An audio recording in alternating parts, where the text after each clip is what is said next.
अव असं पीक तरारून आलं की पाऊस दडी मारतोया. काय करावं? बीबीएफ आहे ना. सोयाबीन शेंगावर आलं की धो धो पाऊस पडतोया. सगळं पाणी पाणी होतंय. काय करावं? बीबीएफ आहे ना. अव यंदा महागाई केवढी, त्यात सोयाबीनला काय आणि चण्याला काय, पेरायला लय बी लागतंय. काय करावं? बीबीएफ आहे ना. रानात एवढं पीक मावतंय की किडीसाठी फवारणी करायला जावं तर चालता बी येत नाही. अरे बीबीएफ आहे ना. तुमच्या सगळ्या प्रश्नांचं एकच उत्तर. बीबीएफ यंत्राने पेरणी करा.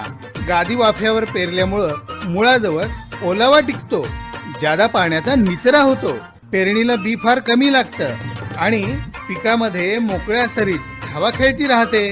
चला मग आता बीबीएफ नच पेरणी करू आणि बदलत्या हवामानावर मात करू.